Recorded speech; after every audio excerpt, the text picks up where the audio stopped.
with short form content, I wouldn't have it at the start of a video because you've lost your viewer straight away. Would you have it at the end? Have it at the end.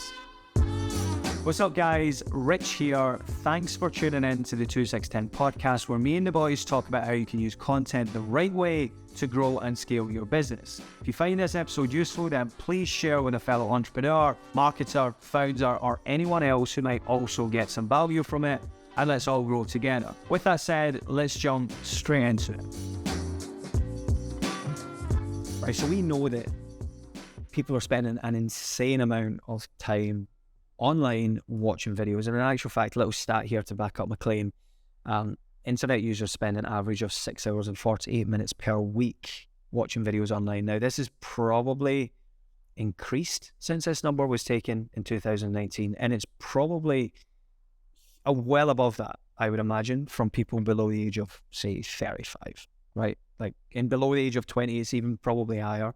And so my question to you then, Scott, about this, because we know that that is so high, we know that there's obviously a lot of content out there, and we also know that there's a huge potential for businesses to make content. We know both of those things, right? It's just a fact. So my question is, how can businesses sort of separate themselves from other businesses when making content?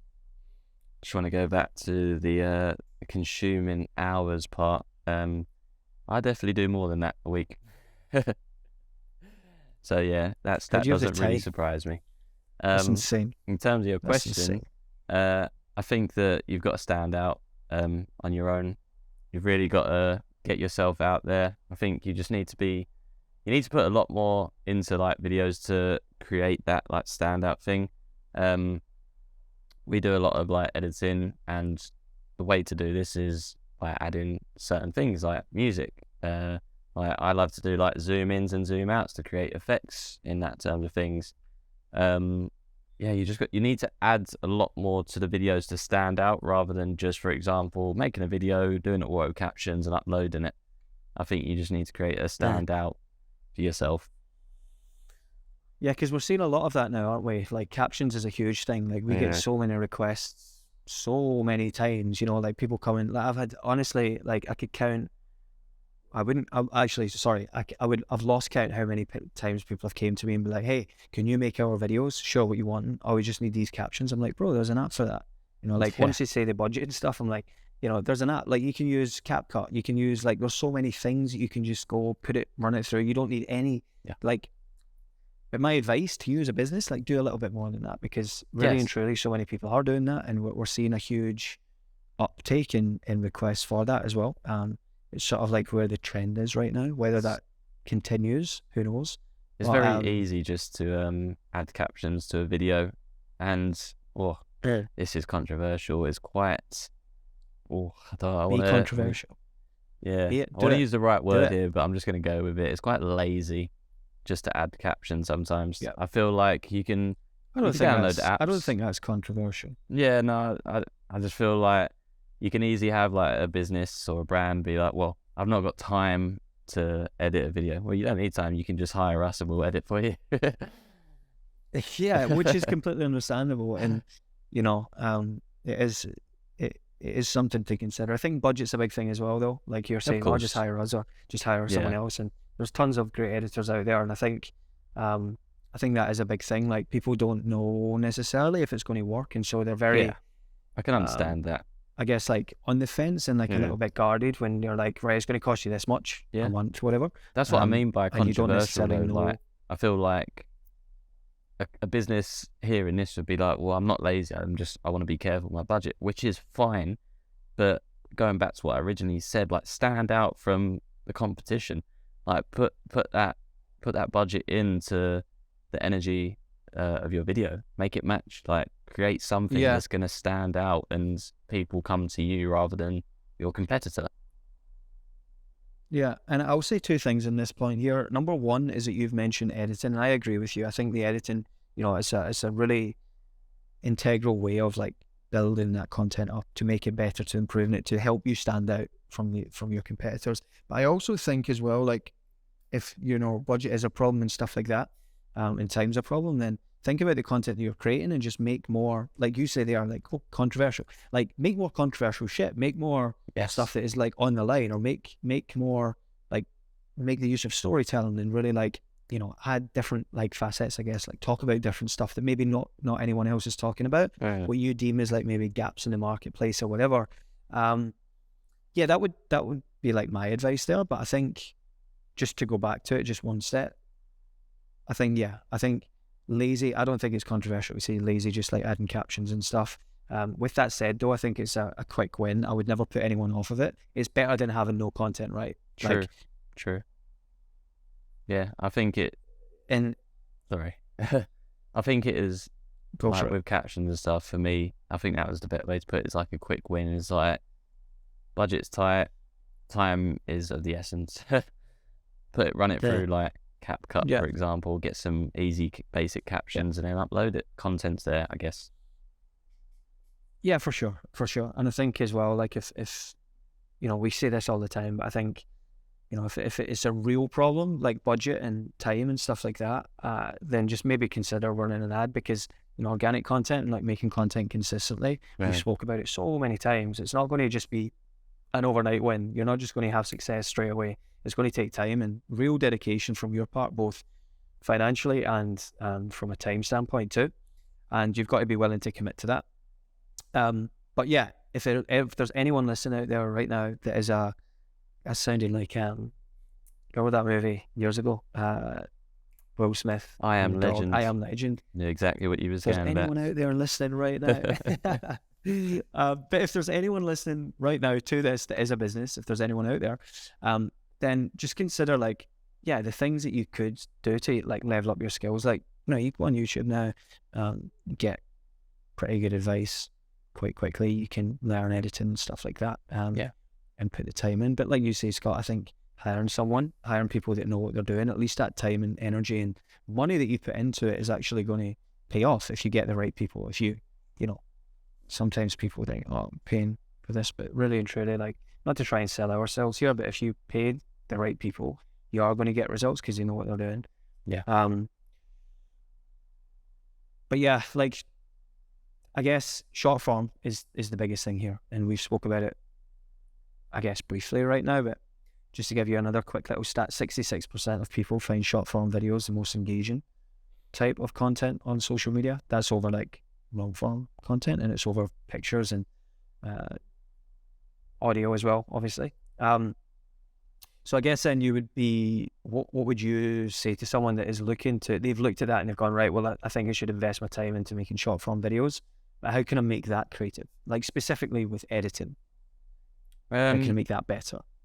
I think you can do a lot with it to make it better. Obviously, short form is the new thing, I guess, which hurts to say because I love long form content still. One of the things that we have recommended before, whether it's been taken that advice or not, is call to actions that we've tried to implement. There's been times when we've created some kind of like call to action for videos, and they might not have wanted it. They might not have agreed to it. But I think don't get me wrong, I feel like it's not needed all the time, because then it can become very, I guess you can say, salesy, and you don't want to come across like that. But I do think that it can benefit in the long run as well. And I think that's one of the techniques you can do editing wise with your short form videos. I disagree with you here, and we don't often disagree, but I think you was the one that rejected the idea. Yeah, maybe. I just think call to action is very risky on short form content. Like, if you sit through a 10-minute long YouTube video to sit at the end, like, do you remember the YouTube era where people would just like, hey guys, this video, my name is blah, blah, blah, blah, blah, and in this video I'm going to talk about blah, blah, blah, blah, blah. But before we get started, that's it, yeah, please just head down there and subscribe to this channel and like this video, and okay, let's jump in. And then they'll say like 3 lines, and then they'll be like, have you subscribed yet? It's like, bro, get on with the video. Like, we're a minute in at this point and you've still not even told me. Whereas short form content, you do not have that time. It's like, boom, you've got 30 seconds, 40 seconds, a minute, and you've got to have given your value. You've got to get out of there. If you've got 10 seconds to say, oh, by the way, you know, going by this thing. People are like, fuck that. Like, they just want out. I think personally, I think there's a way to use it. Like, I would never, with short form content, I wouldn't have it at the start of a video because you've lost your viewer straight away. Would you have it at the end? I'd have it at the end. And it's not going to be like, what it used to be like back in the day. Like, you watch a YouTube video, like you said, or even at the end of the YouTube videos, they'd still throw in like a call to action. Oh, before you leave this video, be sure to subscribe, blah, blah, blah. Like, just a simple, like, a slide transition in would be cool. Like, for example, imagine like selling something, like, oh, look at that look from you. That, like, selling something, like, you're doing this video, blah, blah, blah, he's talking, and then obviously something slides in, and it's just like a promo, like a 3-second promo video, like, of, I don't know, a clothing brand, whatever it is. False. You pulled a face. Yeah. I don't know. I think the biggest thing I'd much prefer to send someone somewhere else, like, here's a long form video, and like, go there. Now, I think if you build your brand strong enough, we spoke about this in podcast previously, and I think you build that brand strong enough, they're going to know who you are, and it's going to resonate. Like, you watch a Red Bull video, for example, and you're like, shit, I'm in the mood for a Red Bull now. You walk past the shop and it's like, there's a Red Bull, I might go buy one. So they're never ever at the end of it. They might have a logo and stuff, maybe, but like, it's very subtle. Like, I think it's the key here is subtleness. Like, people know now, that you're trying to sell them something. I think that's a huge thing you've got to consider. And for me, just in terms of like retention rate and looking at analytics, I think if you put something at the end of your video, people automatically assume that your video is over, and you want to be really aiming for that loop, that TikTok offers. That I get what you mean with that these, side like, of Instagram things. Reels and stuff. And if you put something at the end, they're just like, oh, the video's over, I'm going to skip. Whereas if you have it looped, they're like, oh, I'm watching this for another 5 seconds. Shit, now the video's over, I've got to leave. I get what you mean. What TikTok is effectively determined is like, this is a really good video, I'm going to push it to more people. So I think, I don't know, there's definitely pros and cons for both. Yeah, I feel like this is a very split one, because I feel like, I won't name names, but some clients that we have, like, you wouldn't know what they are without a call to action, I don't think. Whereas, like, because they'll come to this video, they'll watch it, it's like, oh, this is fun and stuff, and not realize what they actually do, and then they're just here for a funny video, and they might not necessarily follow you, or they might just press that little follow button that you don't go to their page, and then it's like, you're just, them as like funny videos, whereas like they're actually a business trying to sell something. So instead of doing like every video at the end, like the last 3 seconds, like a little promo video or a little slide, something like that, like, make it like every like 2 videos a week or like something like that, to still get the message out there of who you are. I feel like it'll just help, because a lot of like brands and businesses, they do like trendy videos and stuff like that, and people follow them, because then I've done it before. Like, I've followed someone because I'm like, oh, they've done some funny videos, and then all of a sudden, like a few weeks later, they're doing different kind of content that's more related to their business, and I'm like, oh, I'm going to unfollow you now. That's the point of, I feel like it's useful to have call to actions in some of your edits.